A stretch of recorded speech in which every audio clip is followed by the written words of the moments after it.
Hello, everyone. Welcome to day 3 of this year's DBSA Leadership Summit. For those of you able to participate in our sessions on Monday or Tuesday, welcome back. If you're joining us today for the first time, welcome, and we're glad you're joining us. I want to thank our presenters for sharing their stories, their expertise, and their heart. Some of you may have just finished our session on mindfulness and meditation. Thank you to the Boston chapter. And are hopefully feeling a bit more present and relaxed this afternoon. We also offered a cooking session Monday evening that left many of us feeling really hungry afterwards. Thank you, Quentin, from our Greater Chicago chapter. We have more sessions tomorrow and on Friday, including our closing session and our comedy hour. So please be sure to join us. This afternoon, I am pleased to update you on the Depression and Bipolar Support Alliance and our collective experience and progress made during the pandemic. Following my remarks, you'll hear from our DBSA board chair, Kent Doughton. I will then come back to you live and answer any questions you have about DBSA and the direction we're headed. So as you're listening to me and as you're listening to Kent, please drop any questions you might have into the Q&A box. So here we go.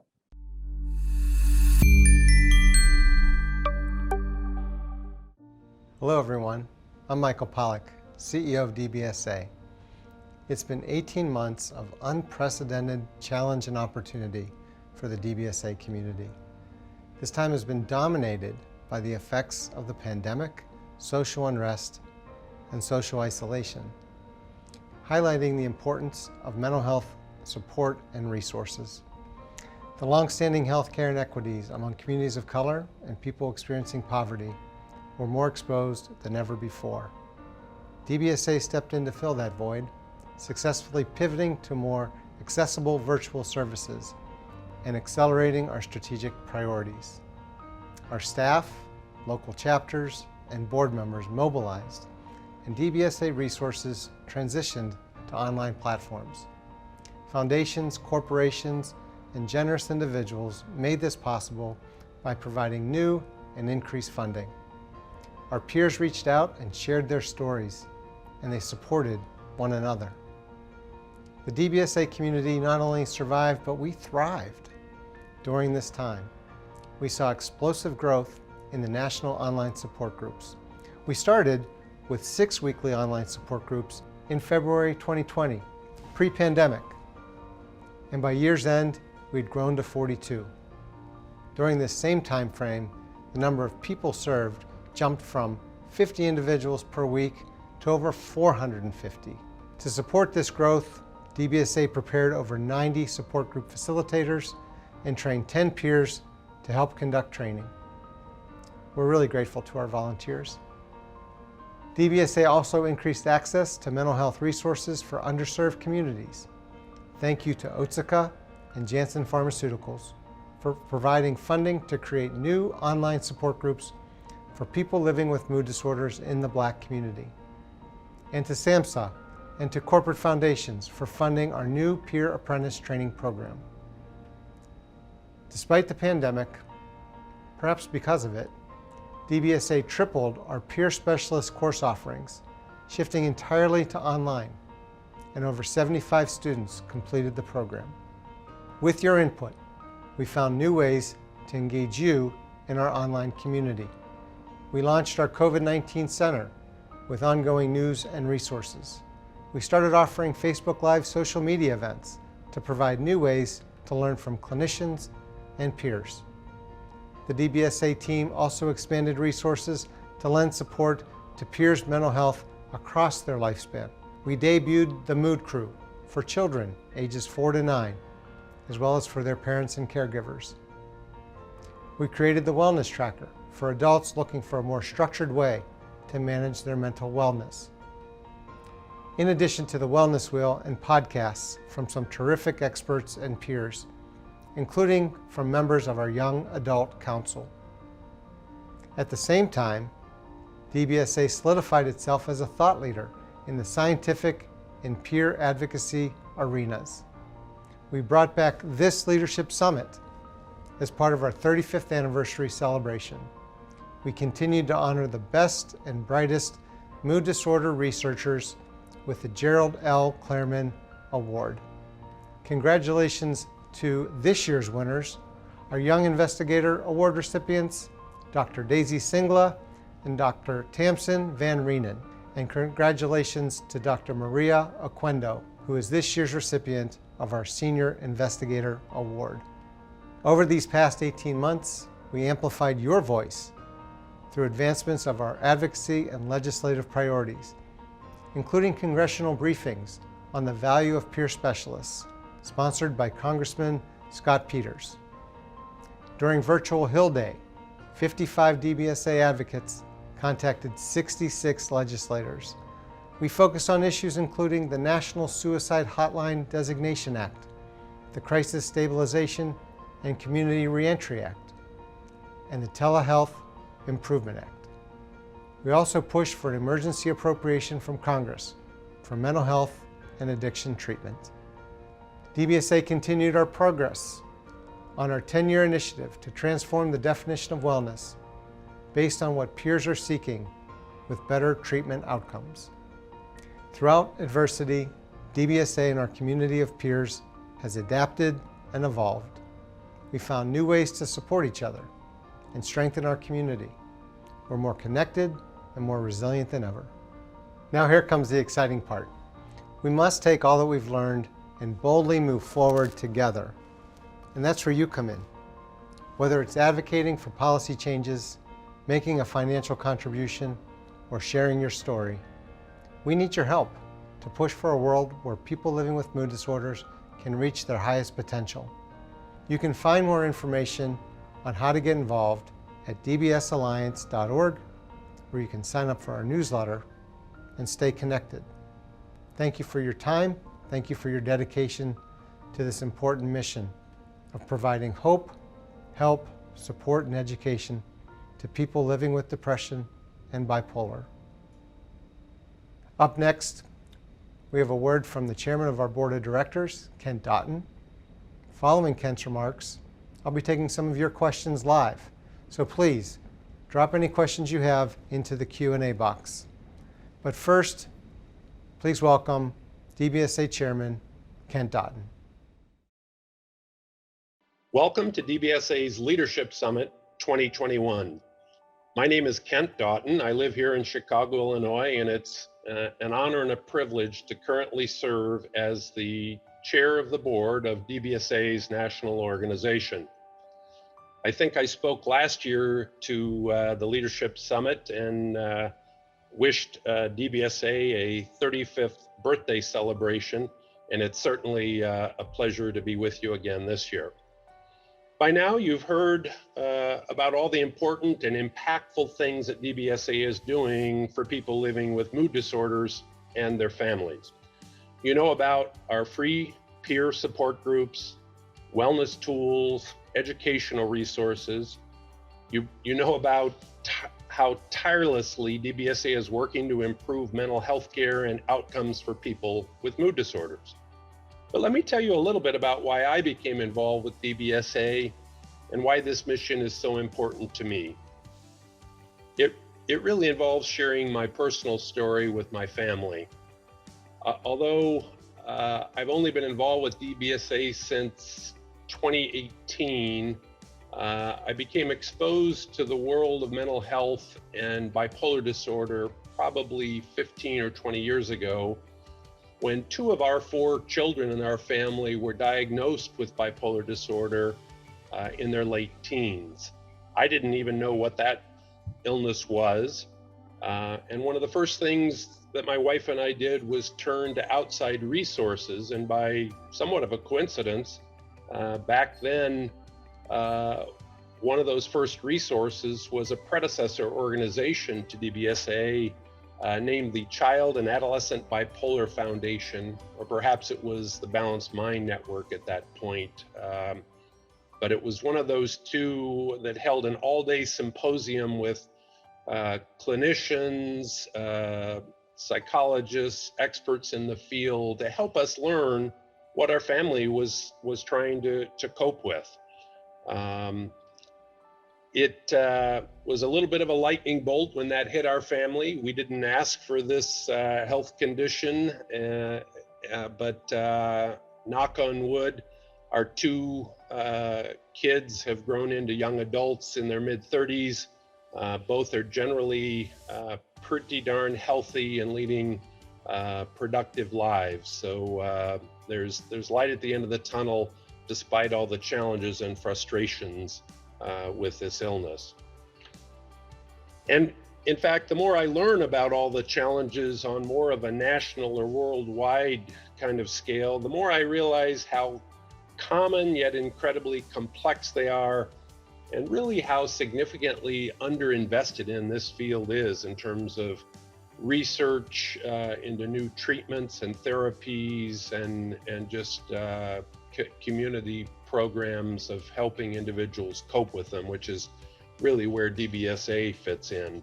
DBSA is just a wonderful cause to support, since it does really important work in this field, and in my mind has an outsized impact on the individuals and the families who live with mood disorders, and for that matter also their caregivers. As you know, our mission statement is to provide hope, help, support, and education for those who live with mood disorders, and never has the need been greater than in this last year with the pandemic. I can tell you, I personally have never been prouder to be part of the organization, and I'm very pleased to share with you from my board chair vantage point that DBSA as an organization, in my mind, has never been healthier. Healthier in terms of the leadership and the management team guiding the organization, the staff members working with the organization here in Chicago, its board, which has grown and attracted and recruited new, very talented members to help steward the organization.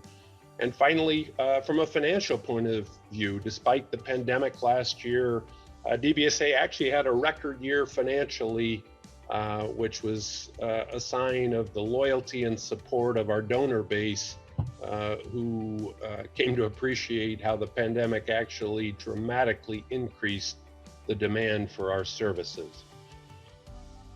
So we're incredibly grateful for the continued support of our community and all these efforts. As you learn alongside and meet the 400+ mental health advocates present at this summit, I hope you'll find new skills, I hope you'll find new ideas, and I hope you'll find new connections that will help us all as we continue to push for change in this field of mood disorders and mental health. Thank you so much for joining us for the Leadership Summit and beyond. All the best. Thank you to Kent Doughton, and thank you to the entire board of directors at the Depression and Bipolar Support Alliance. Without their leadership, direction, and support, we wouldn't be the organization we are today. So again, if you have questions for me on the direction of DBSA, I'm happy to take your questions. We have 3 or 4 in the Q&A box already. I'm going to take the first one. If I notice some questions are similar to one another, I may combine a couple. But the first is asking, could I talk about the future of online support groups? Where is this heading post-pandemic? Well, I'm sure I speak for everyone, and we hope post-pandemic arrives sooner rather than later. My own sense is that offering services online is here to stay for DBSA. And as I talk anecdotally with some of our chapters, I'm hearing something similar. It doesn't mean that in-person support groups won't be available at the local level in the community.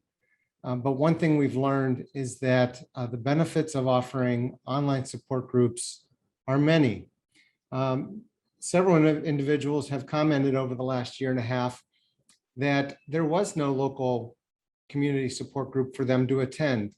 And having only 6 online groups pre-pandemic just made it difficult to get access to one of them. So by offering more online groups, we're really expanding access to mental health. Others have said that even though there's groups in their communities, the issues around transportation, childcare, and just scheduling have made attending in person a challenge. So I envision online support groups to continue to become a big investment for DBSA in the future, as well as offering other online and digital resources to a broader and more diverse audience for DBSA. Thank you for the question. We have two questions that are very similar about our advocacy efforts. Specifically, are there any legislative priorities DBSA is focused on in the coming year? We have several legislative and advocacy priorities. Access to care, as I just mentioned, is a really important priority for us, including mental health equity and ensuring that access is available to anyone seeking mental health treatment, mental health care. Mental health parity is a priority for DBSA as well. Mental health parity, as an example, is the same coverage that you may receive from your health provider, your health insurance broker. For a physical ailment, that same treatment and type of treatment is available for your mental health. So that's also a priority for us. Telehealth and online support groups, what we were just talking about. Telehealth takes many shapes and forms. Some of you may be seeing your doctor, your psychiatrist, your therapist online through telehealth during this pandemic.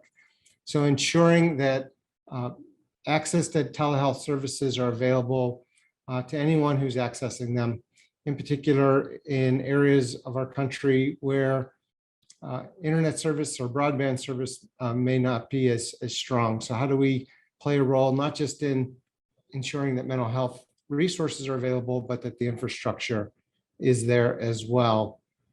And the last priority that I'll mention is the role of the peer support specialist, an individual who is trained, goes through hours of practical experience, and then takes an exam, in most cases, a state level exam, to serve as a paraprofessional, working alongside other medical and clinical professionals to provide peer support and peer support services to individuals living, in this case, with a mental health condition.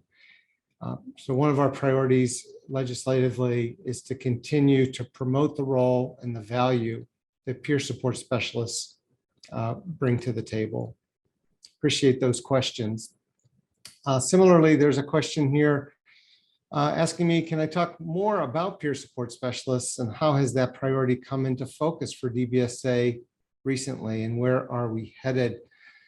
So most individuals who take the training to become a peer support specialist, whether it's our course or someone else, they often, their journey ends after the training ends because they now have to go out and find a way to get, and depending on the state, 1,000, sometimes 2,000 hours of practical experience.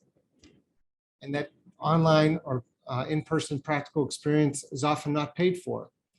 And that's just not feasible to not work and earn a living while getting those hours needed to get to that level required for certification. So DBSA is piloting a new apprentice program for individuals who now can not only take the training, but can work and get those hours towards their certification. We've started a pilot program here in Illinois. We have 4 really wonderful and talented peer apprentices, many of whom have been participating in this year's summit. So thank you to Nikki and Ashley, Wayne and Nick for becoming part of the DBSA national team. You're doing a great job as our first cohort of apprentices. Going forward, our hope is to replicate and expand and scale the peer apprentice program across the country. This program's been made possible, this pilot program's been made possible from SAMHSA and also from foundation support from Boeing and the McCormick Foundations. And we're really grateful for that support. We have a lot more questions in the Q&A box. I really appreciate that. How can we stay in touch with DBSA after the summit? The best way is to go to dbsalliance.org and sign up for our newsletter. And that way you'll be sure to get information and communication from DBSA. You can also share your story. One of our questions is how to share our story with Life Unlimited. So if you go to the website again, you will see opportunities to share your story, Life Unlimited being one of those options. One of the questions we have is around resources for young children with the Mood Crew. Will that continue to be a focus for DBSA, mental health resources for youth? It will be. We are continuing to identify new ways to offer Mood Crew related resources for children ages 4 to 9. We are also starting down a journey to offer resources for teens, including at some point, hopefully soon, support groups for teenagers living with mood disorders. So look for those kind of resources to come.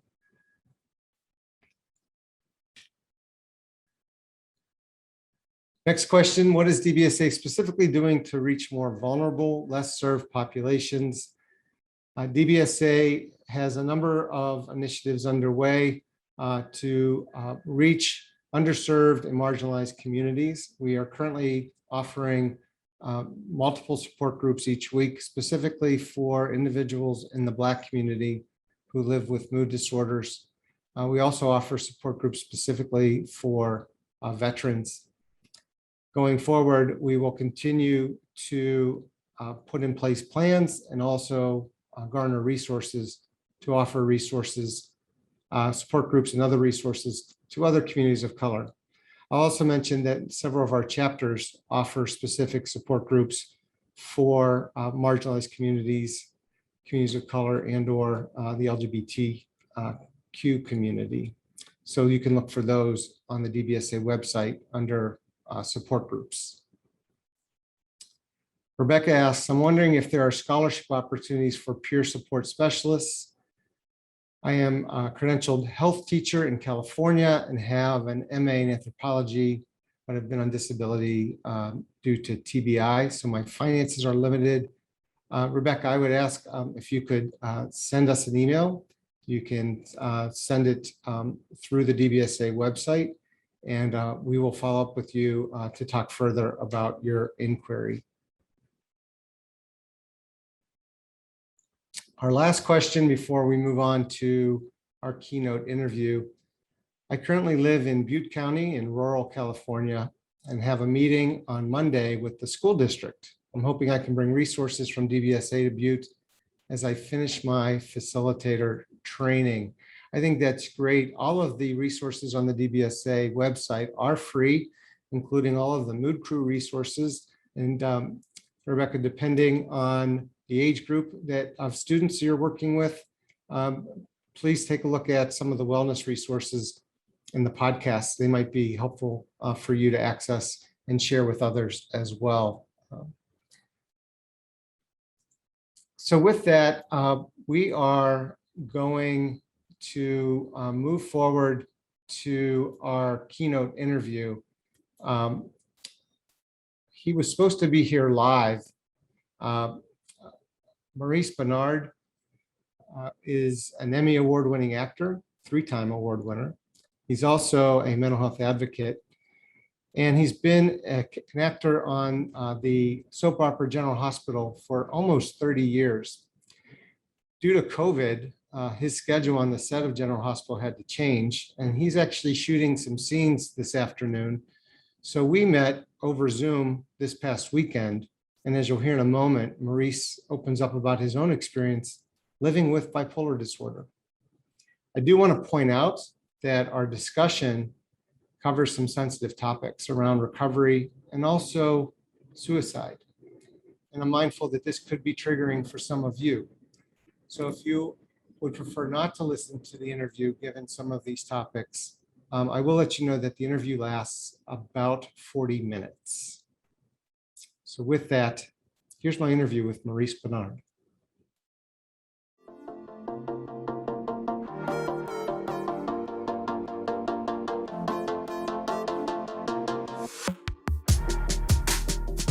I'm Michael Pollack, CEO of the Depression and Bipolar Support Alliance. Welcome back to this year's Leadership Summit. I'm here with Maurice Benard, longtime star of General Hospital, three-time Emmy Award-winning actor, best-selling author of Nothing General About It, right here, and host of the YouTube series State of Mind. Maurice, welcome back to DBSA. It's great to see you. I'm honored to be here. Thank you very much.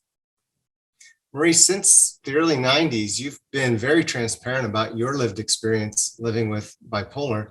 In fact, you're such a strong advocate that you've heavily influenced the storylines at General Hospital for your character and subsequently your character's son, diagnosed with bipolar.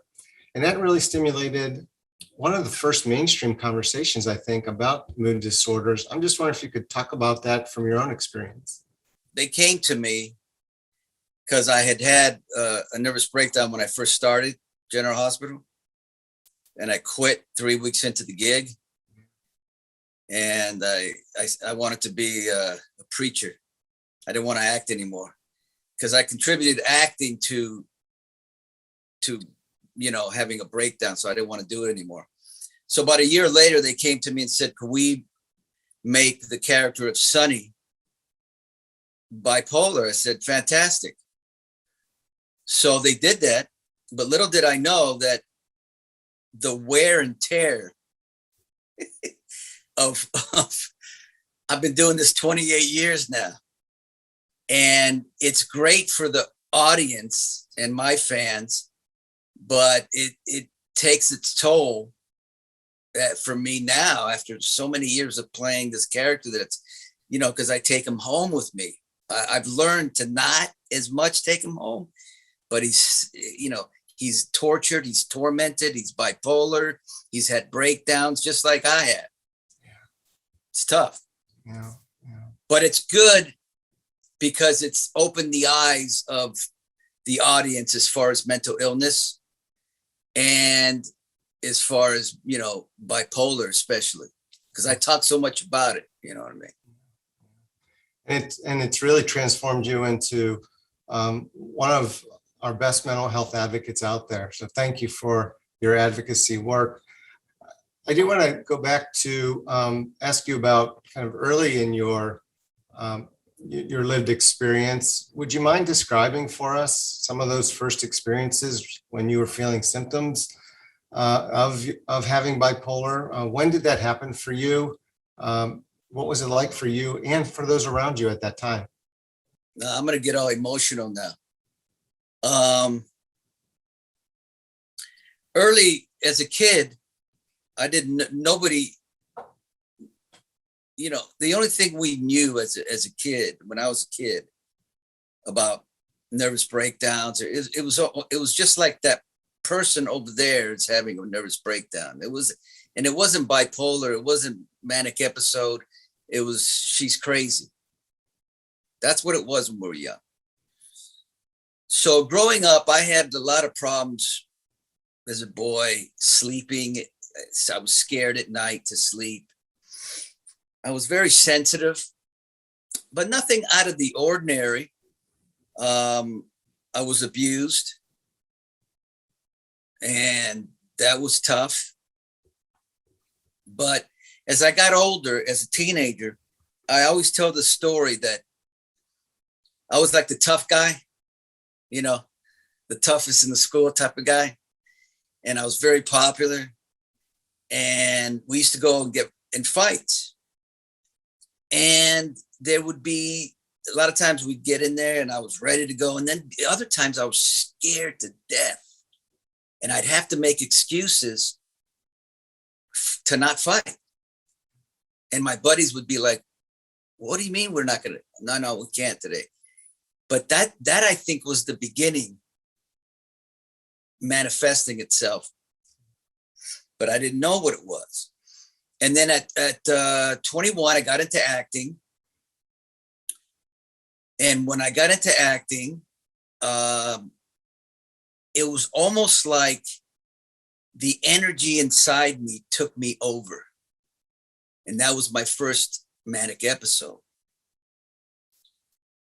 and I was doing a lot of things that were out of the ordinary. I felt like God was talking to me.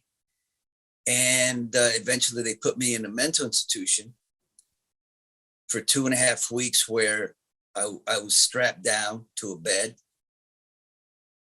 And that's it. That was the beginning.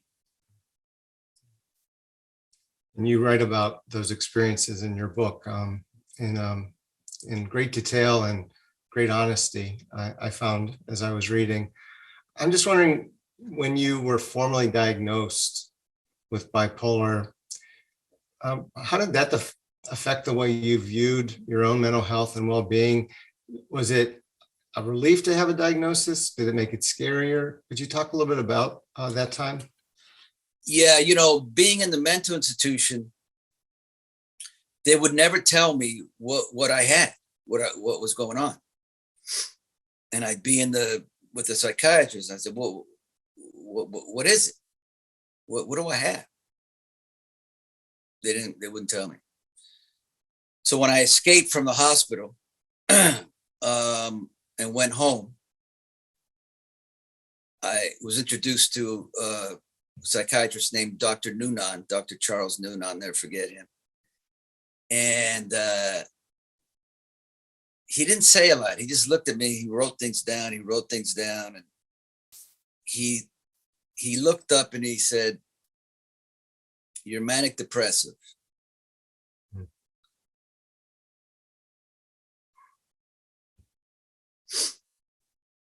And I said, okay, that's great. He said, "We're going to put you on lithium and you're going to be all right. It's going to take a while, but you're going to be all right." And he was right. So he put it, and I felt great because I had I knew what was going on at least. But even, at that time, that was over 30 years ago, I didn't know what manic depression was. But it's funny, Jimi Hendrix wrote about a song on manic depression. So obviously, they knew, somebody knew, but way back.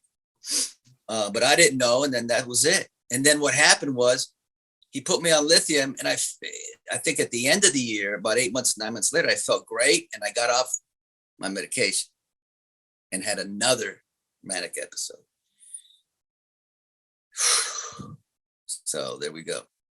Do you mind expounding upon that a little more? It's not like you start taking a form of treatment, in your case, lithium, and the next day you feel better. What was that journey back to recovery like for you? I got on lithium, but I was on all kinds of stuff, okay? And you got to understand something. Being in a hospital is bad, but being out of the hospital when the medication wears off, you start now knowing that this is what's happening. And it was much harder when I was at home without medication or wearing off. Lithium I had to take all the time, but the other stuff started wearing off. So then I had to spend 8 months of major depression. I'm talking thoughts of suicide. I would yell at God, "Why are you doing this to me?" Because that pain is unbearable, man. And don't get me wrong, I just felt that pain last year. So it's not a pain that anybody understands unless you've been in it or you're mentally ill. That depression where you roll out of bed and the only time you feel good is when you're dreaming, because when you're dreaming of happy things. And then you got to wake up and go back to reality. So that was about 8 months. And then in the book I entered a contest called The Most Watchable Man in America. And I never forget, it's like, I win this thing.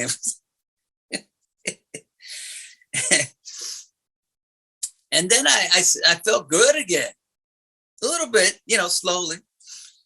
And then I just didn't take my medication. So the lesson is, you shouldn't go off your medication, especially lithium, because for bipolar, it's very important.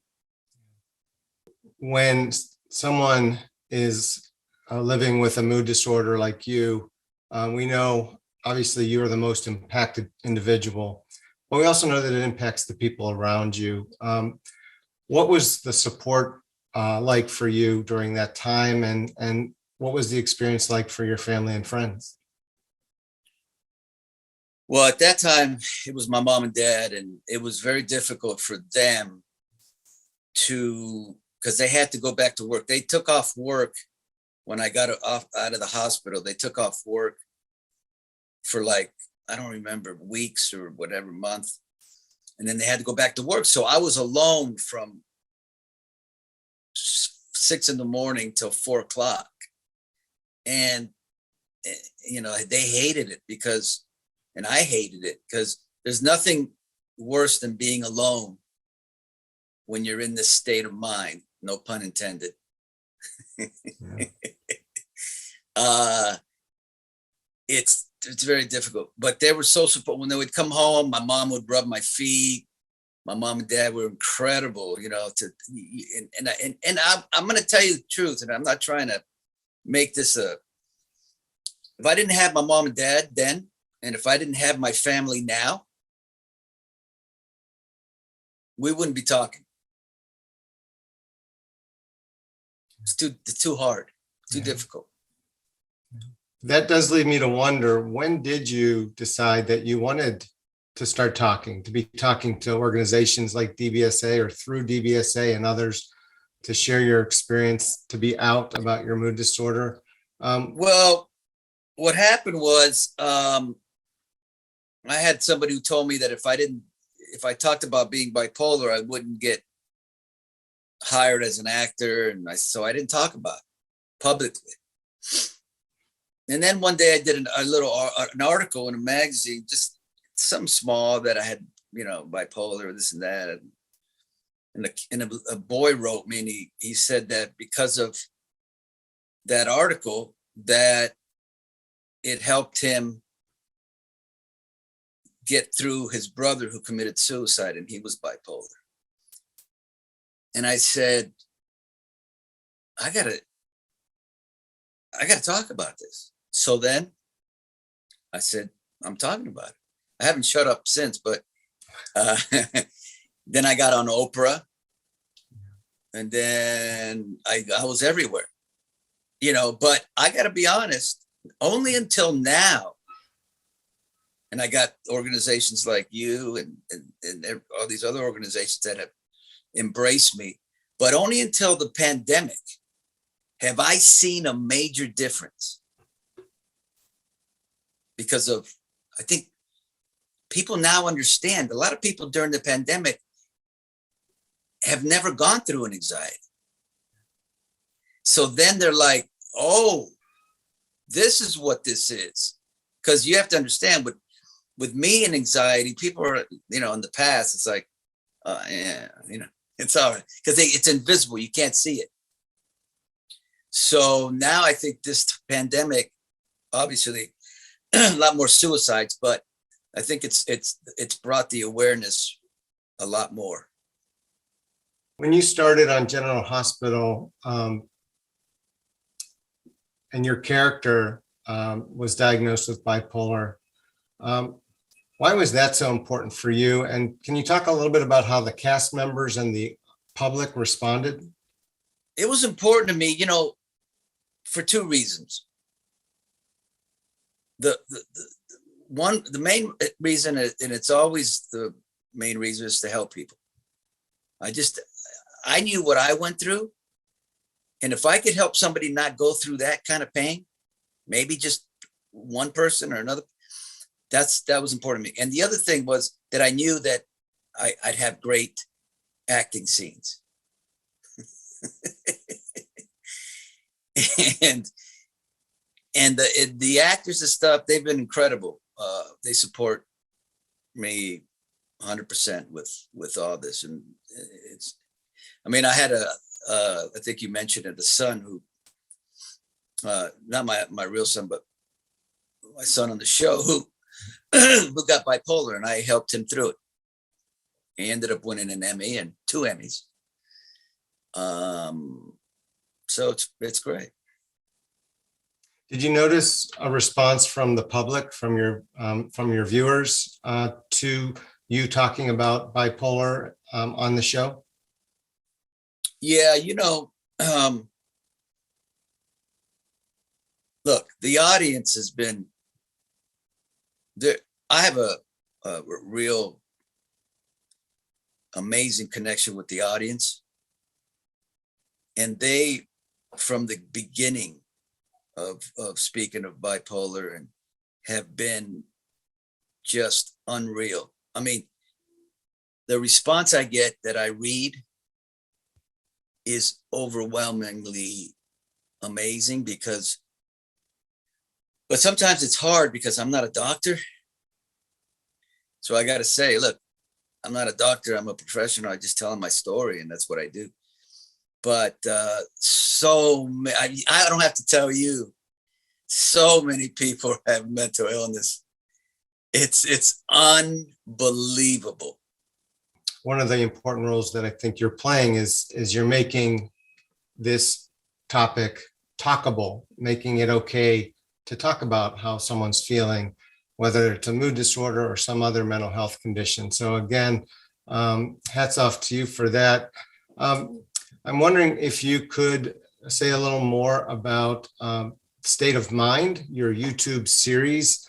You've got a lot of things going on, but you've made it a priority to interview others on their mental health conditions and talk about your own. So what was the impetus for launching State of Mind? That's a good question, man, because I love State of Mind. State of Mind started one night. I woke up and had anxiety, and I filmed it because I wanted the audience to see what it's about. And this is no lie, the TV was on. That's what woke me up. And it's Steve Harvey on TV. And he's literally saying, as I'm filming, I can't believe this Instagram stuff. Everybody's filming themselves. And so I filmed some of that and I put it on my Instagram story. And then my friend Melissa, who's my assistant and my editor, I told her about it. She goes, you should film something today. It's Mental Health Month. And this was like 2 years ago. And you should film something and talk about, I said, Melissa, who's going to want to listen to me talking about? She goes, just do it. And if it works, it works. If it doesn't, okay. So I did it. That was a Sunday. And she goes, put it out right now. I said, it's Sunday. Nobody puts out anything on Sunday. She goes, just do it. I did it. And then the response was really good. And then I just decided to do it every Sunday like church. And I'd go in my car and I'd put music on and I do this thing for like 8 minutes, 10 minutes. And I talk about my mental health, but I was talking about everything that was going on in my life. Like my book was coming out. I promoted that and mental health, and I tell stories, and it started growing. But then Instagram took away my music,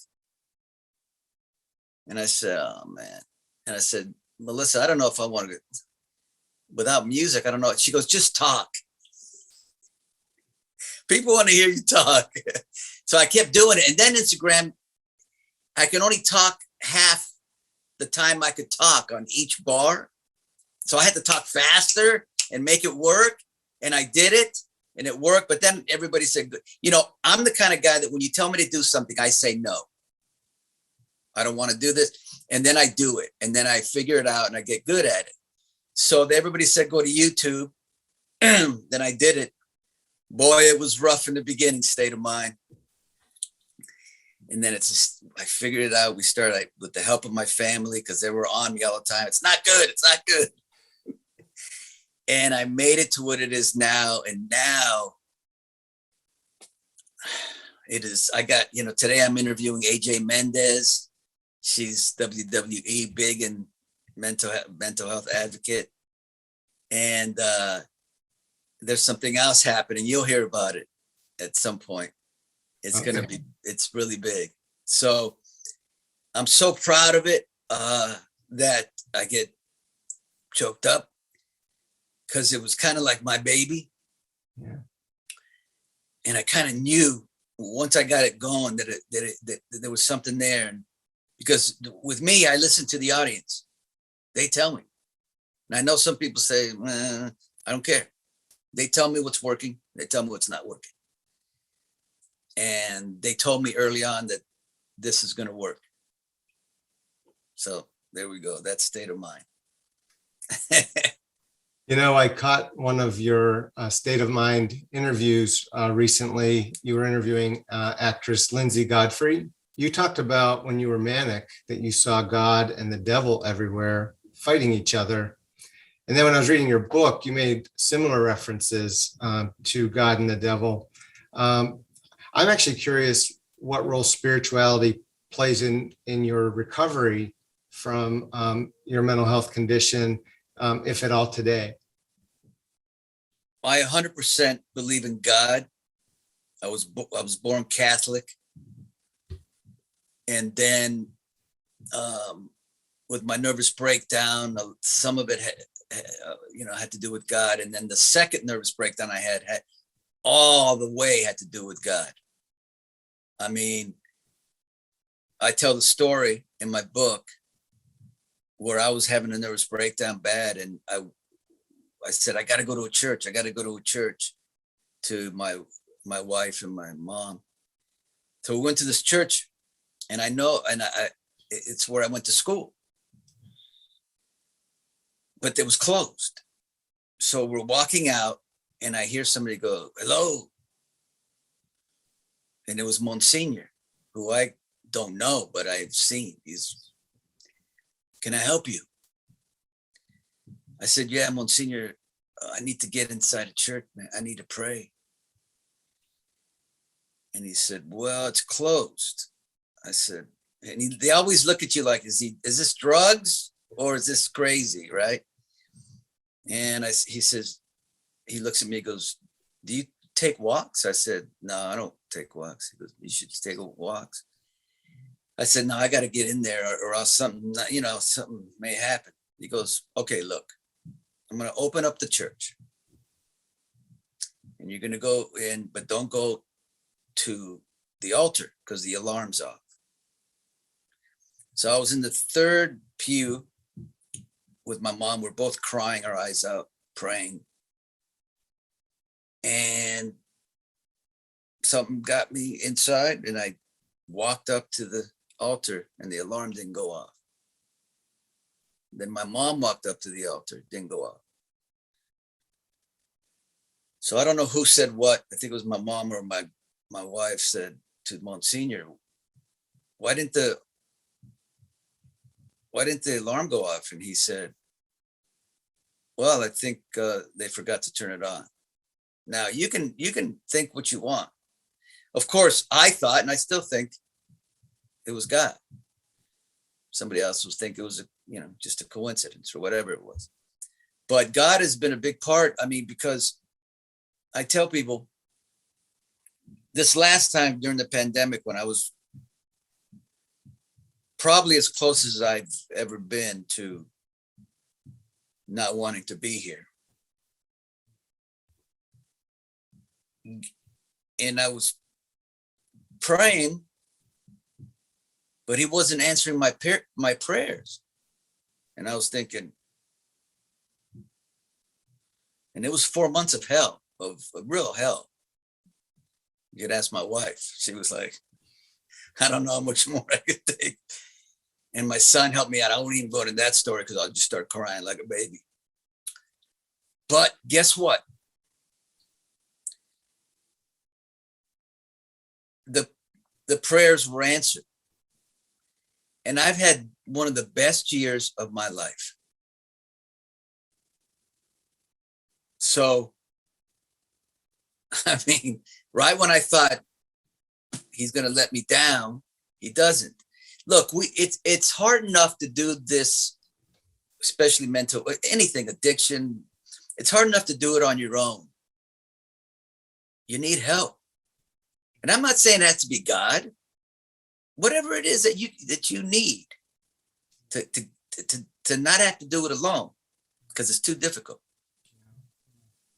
Well, you've referenced a few times now, kind of your experience through the pandemic. And, I've heard from lots of people who took different steps to kind of help them manage through the pandemic, manage their mental health.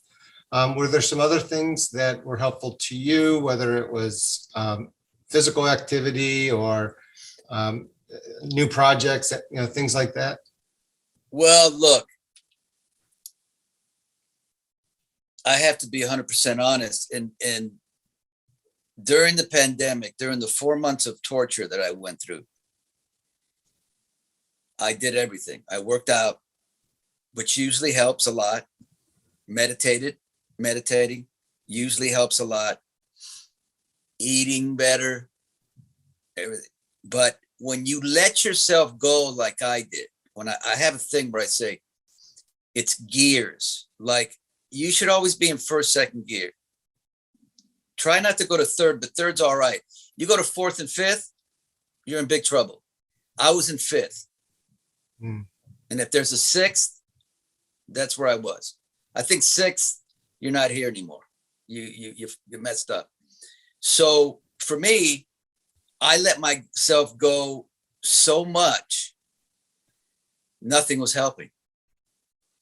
And I was trying to get help through talking to, and there was a Zoom time, and I would, talk to my therapist or whoever I need, that nothing was helping. And then I decided to go, or finally got to go, because you couldn't get an appointment, to a psychiatrist. And he was a little, but I connected with him because he had gone through the same thing I've been through. So we connected, and he put me on Lexapro.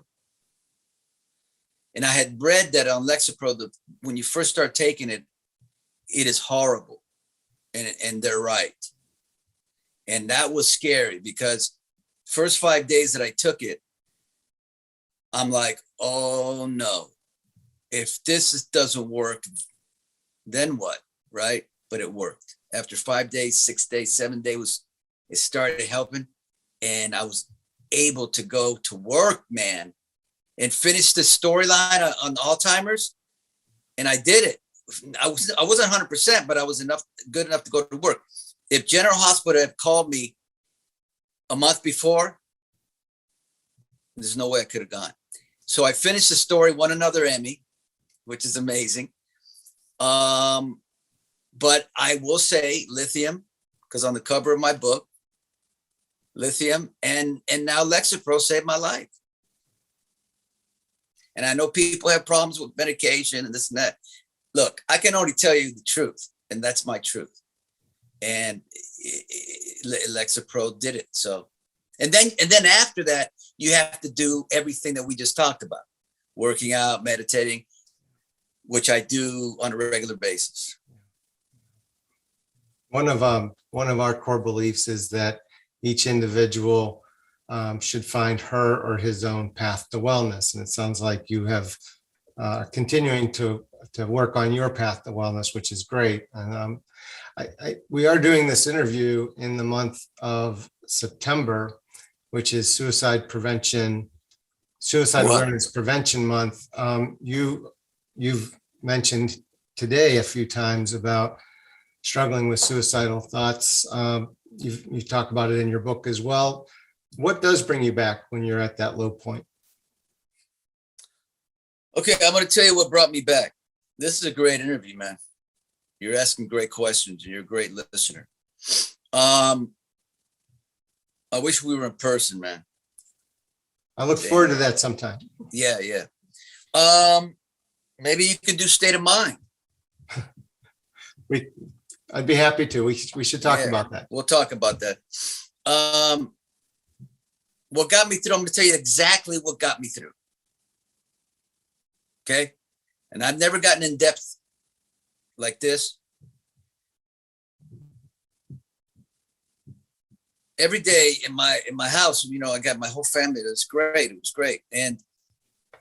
But every morning when I was feeling this horribleness, I'd have to be alone.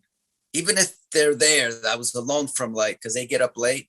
I was alone from like 6 in the morning till 11 o'clock or so, 12.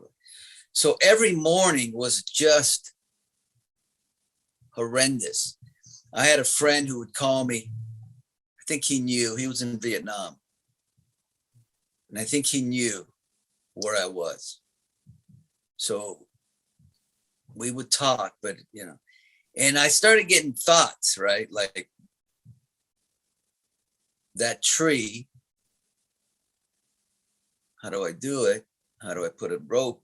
How do I do that? If my wife has a gun, if I took the gun, I started having these thoughts. And that was every morning, man. It never got better. It's that deep, that horrible. And one day, it was the worst. And I'll tell you exactly what was going on at that point. I thought of my family.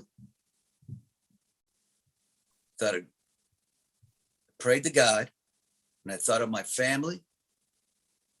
And I thought of, I'm not joking, state of mind. How, if I did it, what message would that be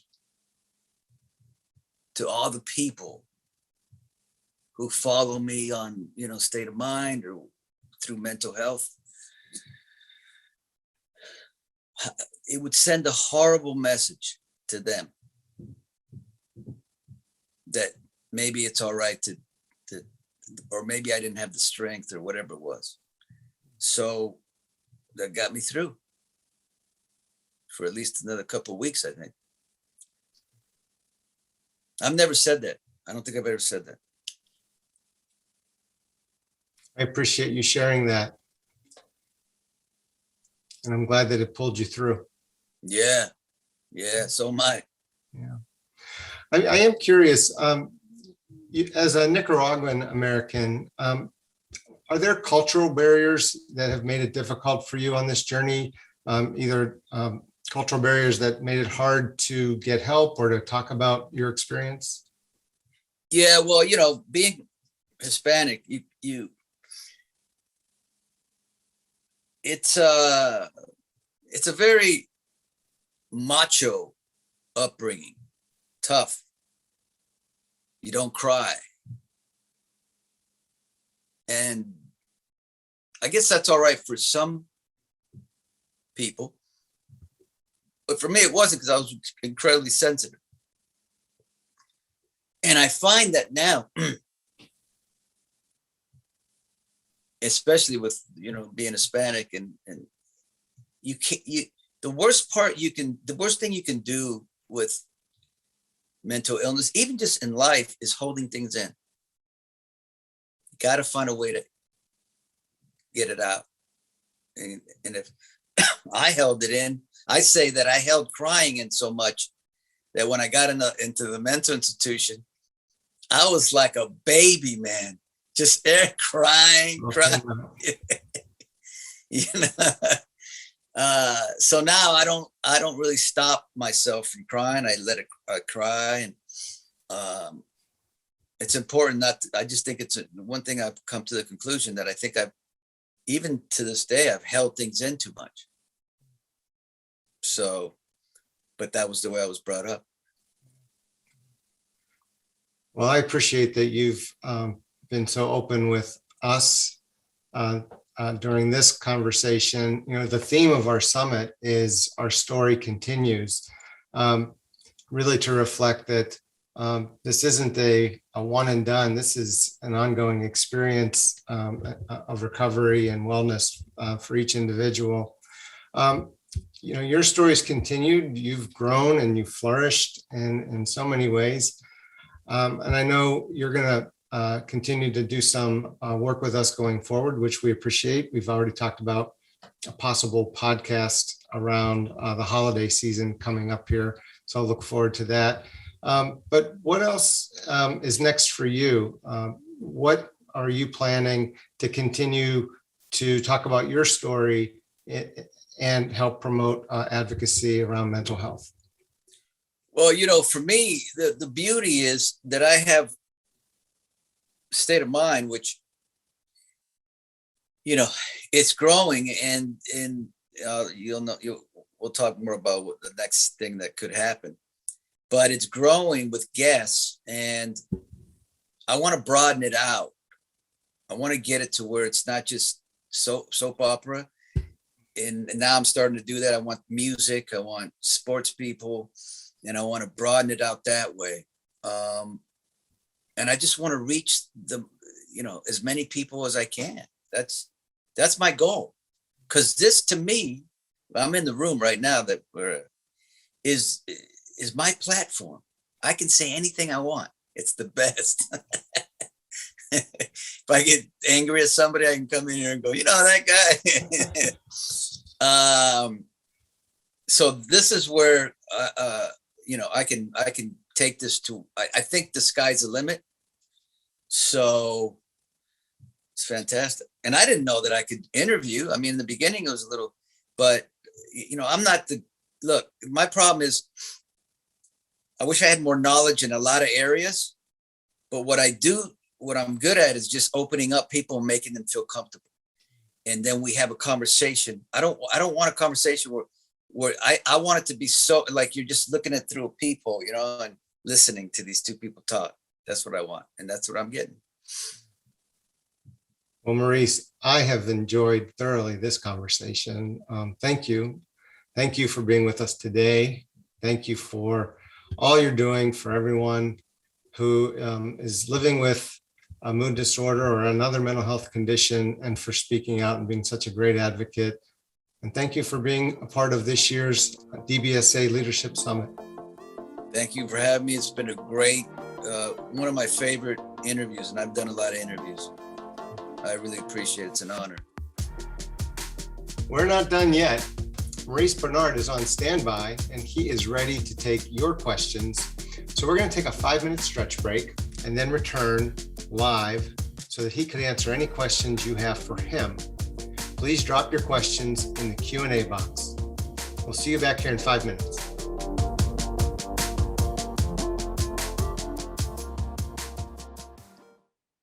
Well, we have many people on the line who just heard our interview, the one that you and I did together on Saturday. And I've got more than a dozen questions that they have for you. But before we get into the questions, we do have a surprise for you. Many of the folks watching right now don't realize just how far back in our history DBSA and you go together. We found this throwback video from 2006. So we're going to play for you and everyone else right now.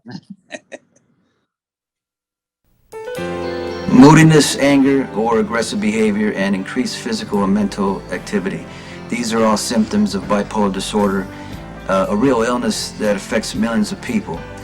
It can be treated. If you want help, go online or call this number. Damn. That's a long time ago, man. Yeah, you remember that? Yeah, I could have done much better today because I was always so nervous about stuff like that. But I looked young. You look great. You look great. Yeah. Maurice, we have a number of questions from our audience. Of course, as a reminder, this week is the DBSA Leadership Summit. We've been holding wellness and education and advocacy sessions all week, a few hours a day since it's online. We're on day 3, and we've got over 70 people watching online this conversation right now. So that's who you're speaking to. The first question that we have, you in the interview talked about saying I'm bipolar versus I have bipolar. I'm just wondering, or this individual is wondering, what does that difference mean to you? Saying you have bipolar versus identifying as someone who is bipolar. You know, with me, it's just like, it's what I've been saying my whole life. And I don't know whether it's the right way or not. It's like people say to me, don't say you're mentally ill, say you have mental health. It's a habit. It's just what I've been saying since I had my first nervous breakdown, that I have mental illness, or I am mentally ill, whatever.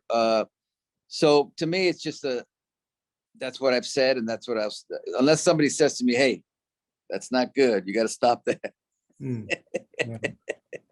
Yeah, yeah, I think the spirit of the question is, people, yourself and others, we are made up of more than just one element of our characteristics. So we are more than just our mental health condition. I think that's the spirit of the question there. Our next question is about you're taking lithium. And the questioner asks, how long were you on lithium? Have you had any long-term effects? This individual who's asking was on lithium for 15 years and was diagnosed at the age of 40. Yeah, I started taking lithium right after I escaped from the mental institution when I was 22 years old. And then 8 months later, after a lot of turmoil, I stopped taking my medication because I thought I was good. And then I wasn't good. I had my second breakdown. And so I started taking it again. Then when I got General Hospital 2 years before that, I had stopped again. That's why you never stop, okay? You never stop taking medication for lithium, for manic depression or bipolar. It was called manic depression back then.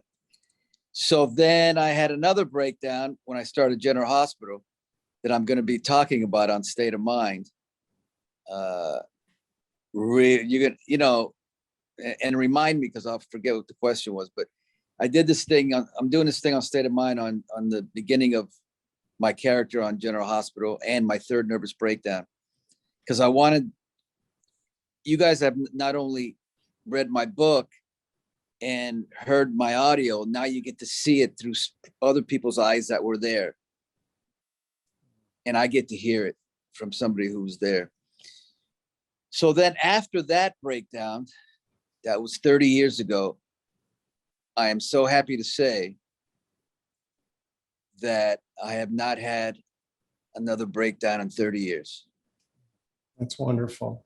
I've never gone off taking lithium for 30 And any years. long-term side effects from the medication? No, well, no, nothing, but they say, my kidney and whatnot. So I go get blood tests, and I've lowered the dosage a little bit just because the kidneys seemed a little bit, they needed help, but that's it. Other than that, I've been fantastic. Really happy to hear that you've been doing so well. Our next question is, do you have any advice for people who are newly diagnosed with bipolar? Embrace it. Be proud of it. It makes us stronger. It makes us who we are. It makes us not boring. And that's how you have to see it. You can't see it as weak, as there's something wrong with you, because there isn't. I've been proud of it from the beginning. The reality is when I'm going through things, I questioned it, but we all can get through it. That's fantastic. Embrace it. Our next question is from someone who wants to know, in terms of individuals that you've had on State of Mind, is there anyone you'd like to have that you haven't had yet? Yeah, State of Mind is I told my assistant, Melissa, I said, build it and they will come. Now, that's not my phrase. That's Field of Dreams. Sure. You can steal it. Yeah. And it seems to be happening. I have Cheryl Underwood from The Talk next Saturday. I have AJ Mendez, I've already said. Yeah. And I got some things planned. I'm not going to get into it, but there's a kid that I'm going to be interviewing who's in prison, in a Thailand prison for 6 years. And I can't even talk about it right now without feeling something. So that's going to be an intense interview. So, you know, look, I put this out there and I'm like a kid in the candy store waiting to see who wants to do it. And that's where I'm at. Our next question ties back to the interview we did on Saturday.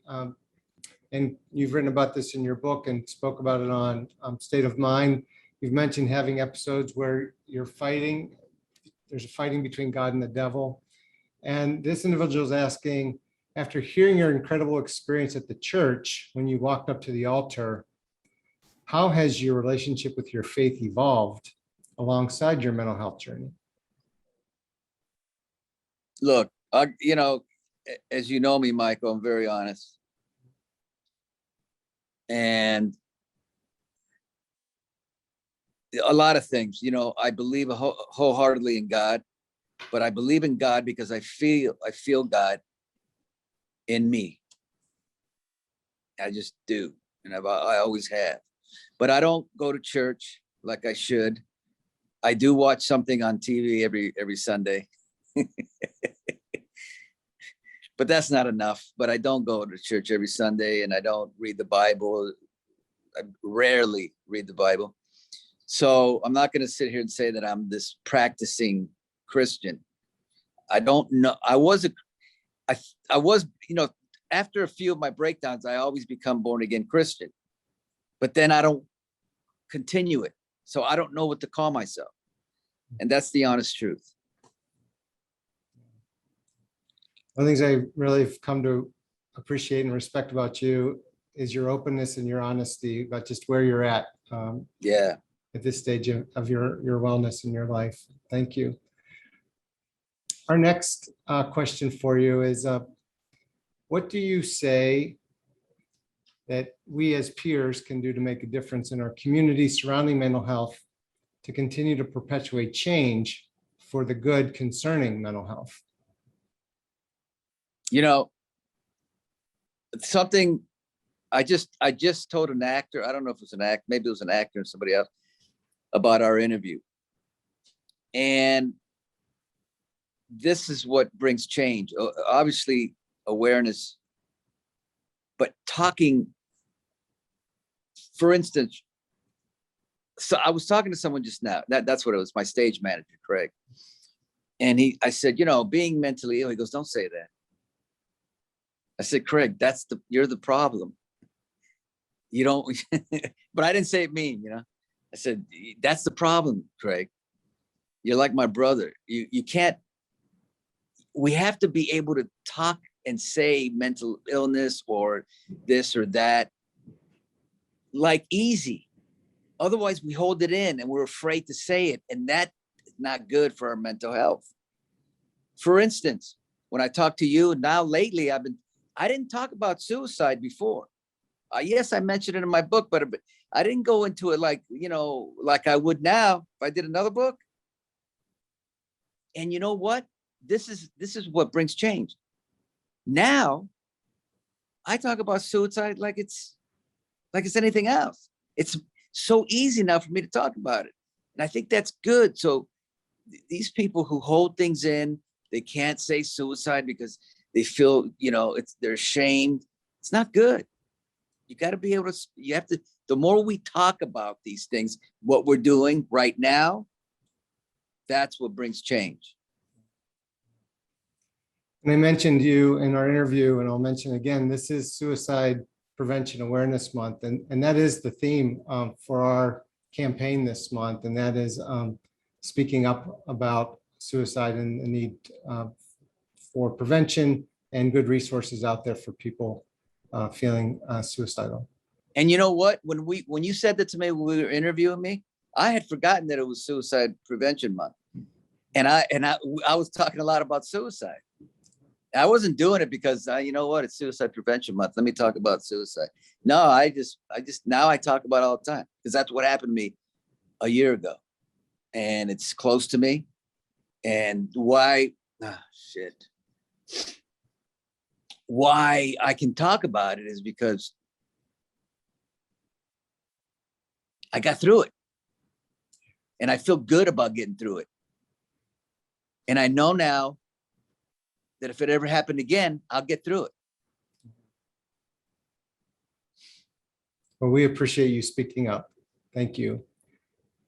As you know, DBSA was founded on peer support and offering support groups where people with mood disorders can come together. So our next question is, do you get peer support? Have you ever gotten peer support? By the way, this person also wants to know that they really appreciated you saying in the interview that you state your truth. Yeah. You know, truth to me is everything. It's my dad taught me. I mean, he was tough on it, but I couldn't lie to him because I'd get in big trouble. So the truth has always been a big deal. But I've never been able to really speak the truth like I'm speaking now. I mean, I did it, you know, 80, 90%, but now I'm trying to do it 100%. Because before I think it would hurt me too much to speak the truth and get the reaction or whatever it was. Now the truth saves me, helps me. And as far as peer pressure, what did you say? Help from Peer support. Peer support. Well, you know, I get help from everybody. I really do, from my friends, my mom and dad. My Paula's been like, you know, anybody who knows, it's like an angel from above. You know, I put Paula, I was talking to somebody else today. I put Paula through so much during the pandemic with my problems, my issues, that she didn't roll her eyes when I would come in the room, but it was it was like I could feel this, you know, oh, please have good news. But yeah, so anyway. Well, our next question is about Paula and your family, and that is, how do you let Paula know, let your children know when you need help, and do they know how to help you when your mental health is not at its best? Well, I tell the story, I'll tell it again, because just in case somebody didn't hear it. During the pandemic, I was in bad shape, and I was in the car with my son, and I was crying. I was doing everything to get through. I would do sprints, you know, they had to take me to the dentist, and I was waiting outside doing sprints and trying to get this out of me, man. Nothing would help. So I'm in the car with my son, and I'm crying, and I said, buddy, I don't think I'm going to be able to make it. I don't think I can go on. And I really didn't think I could. And he said, what, Dad? I said, buddy, I don't think I can go. And he's never seen me cry like that. And he said, I'll get you through it, Dad, or I'll help you, Dad. And so that helped for a little bit. Sounds like quite a moment. It's a huge moment. Yeah. Thanks for sharing that. Our next question, Maurice, is from someone who's wondering how he can get up in the morning, how you get up in the morning and your ability to go to work on days when you're feeling so badly. This person says that she can barely get out of bed sometimes. You know, the thing is, after my first breakdown, I escaped from the hospital, came home. Once the medication wore off, I was in major depression for 8 months. Literally rolling out of bed, falling down off the bed on the floor. But you know what? That's one step forward. You got to get out of that bed. I don't care how you feel. You got to roll out of that bed. You got to get to the next step, which is whatever it is, go have some breakfast.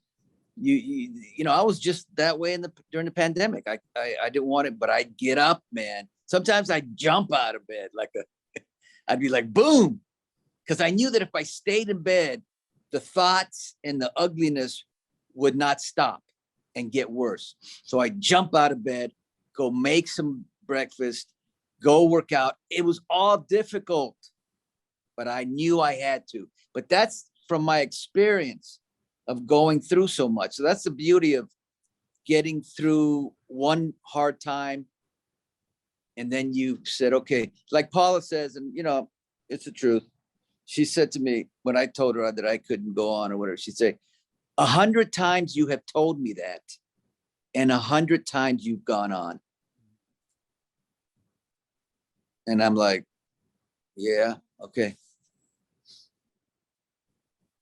So now you'll do it 101. Yeah, or 110. I mean, you just, you know, I would hope now that I'm not afraid of it ever happening again, because I know that I'll just get through it. It all passes. It's just, you have to have the mentality. And trust me, people, don't think that I'm this tough guy because you see me on TV playing a mafia guy who's strong. I'm fragile as hell. I'm fragile. I can't, you don't have no idea how fragile I am. If I can do it, anybody can do it. Well, that's a nice segue into I think the next question. That is, how do you deal with the macho culture and the pressure for men to be quiet about their mental health and their mental health concerns? And did you have to learn to unlearn stigma? Yeah, I mean, you have to understand, I could come from a Hispanic background. I speak fluent Spanish. Todo está bien chévere. That's just a song. And I was born to be macho, to not cry, to this, that. And you got to break that chain. And the more I speak, and I think that's why I think it's good for me to speak, because I look so tough and everything. And so, and I tell you what, I'll cry, man. I cried on a dime. You saw me last, I don't know, you were there, but I mean, I think I was crying all over the place. And I don't care, because I know that it's good for people to see that. And it's good for people not to hold it in. It's good for me not to hold it in. It's good for people not to hold it in. And well, I'll break that stigma if that's the last thing I could do. You know, you're talking to us from the set, General Hospital, in your office there. How are the producers with you? Are they ever stigmatizing? This is the question. Do you ever have to educate them and say, stop, that's not the way it is? Look, General Hospital, from the beginning I came here and had a nervous breakdown and quit the show in 3 weeks. Every producer with my mental health has been absolutely phenomenal. Like my mother, my wife, my father, that's how they've been. Each one, I've had 3. Wendy Rich, Shelley Curtis, Jill Phelps, Bob Guza, Frank, Valentine, who's my producer right now. They are a godsend. Because I don't care what, if I'm having a problem, they'll do anything to help me. And it's really, I so appreciate it, because this is a hard job. And you know, I play a character who's bipolar. So it's a very, very close to home. But the support is unreal. That's fantastic. Our next question, and I'll just read it to you. I have heard differing views regarding having and raising children when you have a mental illness, having children of your own. How would you speak to this? What are your thoughts?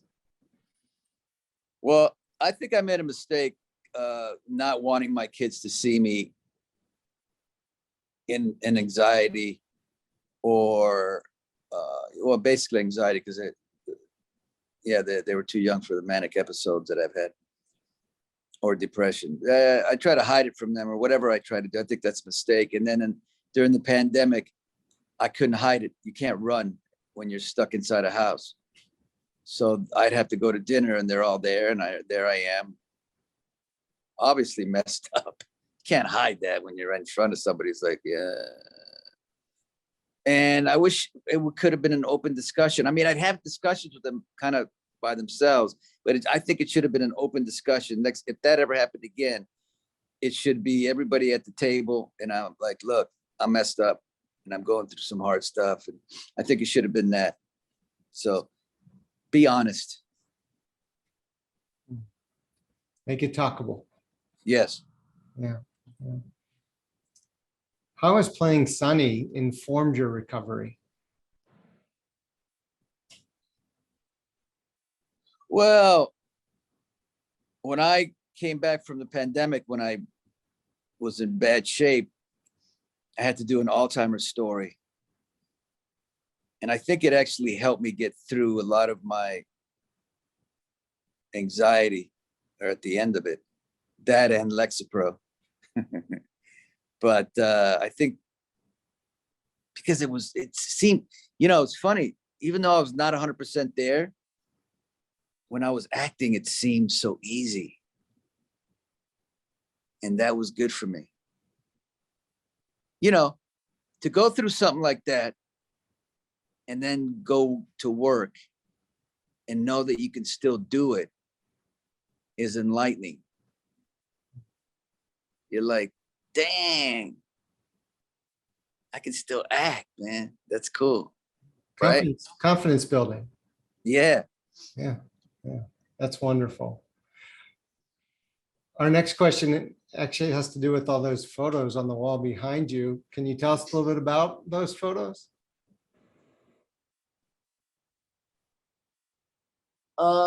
Yeah, these are all the people from the show. I'm not on there. I'm gonna have to talk to someone. But it's just, this is history, man. This is history. Look. Of course, I'll show you one that I'm in. Of course. There I am there. And then this is 25 years anniversary. I mean, it's just pictures all over here, That's awesome.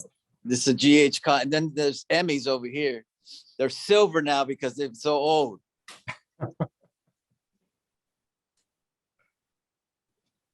We'll say long lasting. Yeah. So that's cool. My 3 are at home. Yeah, where they should be. Yeah, they're good. All the mental health awards. I'm very proud of those, man. I love those mental health awards. Yeah. Maurice, we have a few more questions for you, if I may. Our next question is, how does living with bipolar impact you as an actor? Oh, it's the whole deal, man. It's like there's no way I'd be the actor I am without having bipolar, because I draw from everything I've been through. So all the pain, all the turmoil, all the darkness, it all helps me act, man. And like I said, I've always, but not just lately, I've always been proud of being bipolar. I've never felt any kind of shame or that it's negative. I always felt it was positive. It's like, hi, I'm Maurice. How you doing? I'm bipolar. Everywhere I went, hi, I'm bipolar. I just felt good about it, man. And now more so because of what I'm doing with it, right? So it's like, it's amazing, you know, it's like, I knew this was going to happen from the beginning. It's funny, you know, my first manic episode, the difference is at that time when you're going through a manic episode, you feel like you know what's going to happen and you know what you have inside of you. But the problem is when you're having a manic episode, it takes you over. You can't stop that feeling. But what I knew 30 years ago, 35 years ago, was almost like what's happening now with State of Mind, with the book. I mean, I was a guy in a mental institution in a bed, strapped down with a straitjacket, basically. How could I know that there was a reason? How would I know that 35 years? Well, that is a segue to our next question for you. You've made references to escaping from that mental hospital. To the degree you're comfortable, can you share more about what happened at that time? Yeah. The whole time in the mental institution, I wanted to escape. I wanted to get out, but they wouldn't let me out. So one time I had this guy, poor guy. He was messed up. He had a broken lip and he's kind of, and I said, hey, call my mom and act like you're the doctor so you can let me out. They let me out of the hospital. So I dialed my mom. I said, Mom, they're letting me out of the hospital. She kind of, you know, was like, hijo. That means son in Spanish. Hijo. I said, no, I'm serious. The doctor's right here. You want to talk to him? And then she goes, yeah, let me talk to him. So he gets on the phone. Hello? Hi. And then she said, what's your name? And he goes, what's my name? And I'm like, Dr. Hepps. So he blew the whole thing.